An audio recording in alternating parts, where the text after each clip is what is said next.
This is Will Nunziata, New York City-based director and creator of theater, television, and film. And today I am thrilled to be speaking with the acclaimed dark pop princess, the one and only LISA DANAE. But before we get to our Hello. interview, here is a sneak peek at her incredible song, Starlet. Putting on a show. I wanted to be just like you, always so glamorous, posing for the cameras, front of the line, life so fire, someone I wanna know. They say I'll never make it, like do I have a plan B? Cause it sounds kinda risky, like a pop princess pipe dream. I've learned to let the hurt melt away, brush off every word that they say. Cause I'm a starlet, baby that's me, shining bright for the world to see. I'm a starlet, feeling so free when I'm putting on a show. Well, hello, Lisa. How are you? I'm good. How are you? Lisa, doing so much better now that we are finally talking. I feel like we've Yes. had this on the books forever. I know. But I know. I listen, think it's been a couple months. it has been, but listen, I love the fact that we found out pre-interview that we're both Disney freaks. I love Yes. the mini Mickey ears behind you. You can see, right, well, I already showed you the picture of my husband and I on our honeymoon in Disney World. Yes. Lisa, we also have a fascination with just great music. And the fact of the matter is, I love that you are so unapologetically you. And I'm just curious, I want to lean into, first and foremost, the impetus behind the song Starlet. What was it? So it was actually inspired by another blog that wrote about a previous single of mine. I believe it was called Type Erase or it was 1445 or both. But she used the word starlet and she called me a Filipino American pop starlet.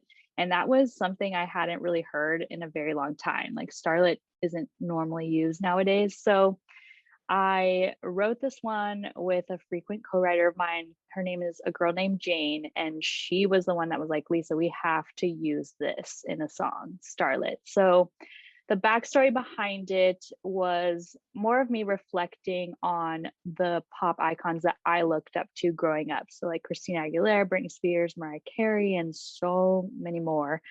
But then, you know, watching their careers go in a different way than probably what they expected or wanted. Like they didn't really have a lot of creative control. And that was something that I didn't want for myself. So it was trying to find a way to make my career happen for me and make sure my message comes across and my artistic direction comes across the way that I want it and become my own pop starlet. I freaking love it. Oh my God, you're so badass. I'm thinking about like all of the young Lisa Danaes out there who now have, someone that they can look up to. But again, not only Yeah. someone of your fortitude, but I'm thinking about the young Filipina girls too. You know what I mean? Yeah. Is that Yeah. something that you think about when you put your art out there? I mean, obviously, you have a transcendent quality to you that is beyond people from the Philippines, but to have someone who is so unapologetically themselves, but also happen to be of that background is what I'm saying. Yeah. I've been through a lot in this industry. I've been told, that I need to be more white and it's like I don't even know really what that means. Like, Yeah, right. Ugh, how I'm do so I bored by people that, ugh.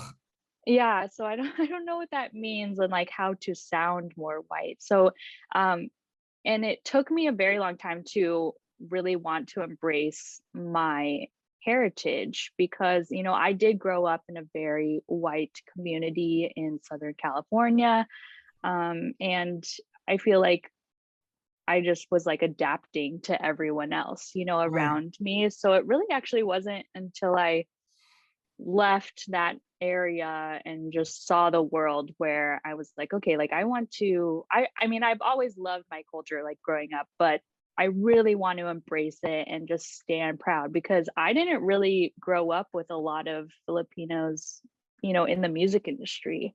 I think Nicole Scherzinger was the first one that I saw. Yeah, I And know then I think, is Lea Salonga, but she's not a pop star. She's in Broadway. right, yeah, exactly, yeah. So it within the like American music industry, like there wasn't a lot You're to look up absolutely to. right. Yeah. So I just want I'm hoping to inspire others. Not only of my background, but just in general, like stand up for, who you want to be in this industry, and don't let anyone tell you that what you're doing is wrong. I love that, Lisa. And again, it is transcendent, but I did want to bring it up because, as a director, I'm also usually at 30,000 feet looking in, and I'm looking at you, Hmm. and I'm thinking about all the young people you're going to inspire of all ages and backgrounds, but especially those little girls, because they now have someone that perhaps maybe the little girl in you was hungry to Right. see. Now they can see, oh, I can be unapologetically me, but it doesn't have to be all about that. Yes. Yes. Lisa, I love it. Listen, we're going to go on. I want to know, obviously these past 18 months have been tough on all people, especially artists, but how are you able to keep your creative juices flowing throughout the pandemic? That is a that's a really good question. I would say in the very beginning, I really embraced it. Like I was just going for it. I was producing content after content and having so much fun, especially on TikTok. I was just making, relatable videos, really not necessarily towards with my music, but just, what I was doing in my one bedroom apartment all by myself in LA. So, but then I will say, I think I went a little overboard, because towards the end of 2020, I just definitely experienced burnout. And that was when I just turned to my family and was, doing FaceTimes with my cousins like once a week. I would FaceTime with my friends that live across the country like once a week. And we would just have like these, Zoom FaceTime happy hours and stuff. So that kind of helped me a lot. And I then just, I think I went into like a hibernation phase too last holiday season. And then this year, I really just took my time. I did what my mind and my body wanted me to do. I wasn't really forcing myself to create content if I didn't feel like it. So I would just say, just listen to your body and mind. I And love that, Lisa. And I think you're talking about so vulnerably and so articulately the journey of a lot of artists I've spoken with. But at the beginning, it was almost like this rat race of let's see how much I can do, like basically sprinting a marathon. And then it was like once yeah, we all realized, like, oh my God, we're going to be in this for more than 6 weeks. It was like, wait, maybe there's time. Maybe this is a time to be still, and within that stillness, investigate why we are really doing what we're meant to do. And I just love that you went on that journey, and it seems like almost like, a caterpillar into a butterfly, that like yeah. you got to really know you as yourself, a human, but also your brand. Yeah. Yeah, I agree with you 100%. And I will say it was really tough though when I was trying to be still, Yeah. because of mainly just because of social media and the Oh, pressure that we have, as musicians looking at in other this people, industry. look what they're Yes. doing. Oh my God, I'm not Right. doing well enough. Yep. Yeah, it was really, really tough for me. And, even just looking back at like my release, like what the songs that I've released within these last 18 months, I mean, it's nothing really compared to what other artists are doing. Like there's artists out there that are really just releasing a single month after month.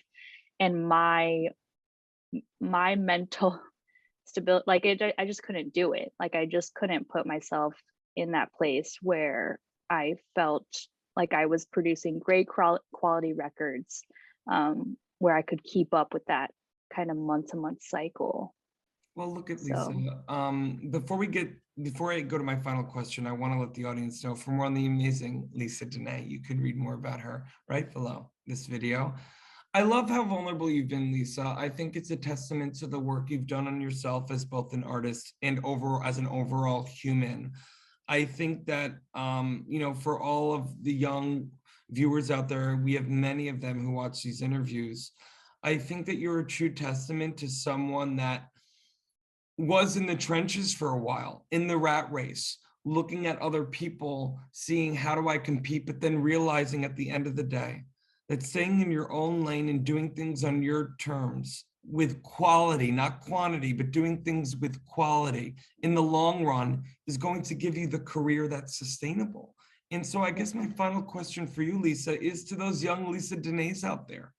What advice would you give them? What further advice that you've given them already today would you give to them?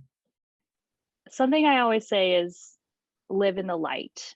And with that, there's going to be darkness that comes in your career, and just know that there is a light at the end of that tunnel, and to appreciate those dark moments, because it could inspire you to help other people that may be going through whatever that dark place that you were in. I would just say that, and then of course stay true to yourself. Something I always say, and I said it before earlier in this interview, and don't let anyone dim that light at all. Lisa Danae, I can't wait for your TED Talk. Listen, in addition to being the dark pop princess of the world, I love that you've never lost that childlike sense of wonder, as we can tell just based upon your immense light, positivity, sense of wonder and the possibility, and of course, the Disney ears behind you. But Lisa, God bless you. I'm so grateful for your time today. Grateful you're joining this amazing platform of artists all around the world that I know that you're going to be able to connect and collaborate with. And on top of all of that, selfishly, I'm so glad that we are now connected. Yes. Thank you. Thank you so much for having me. It was great speaking with you. And you too.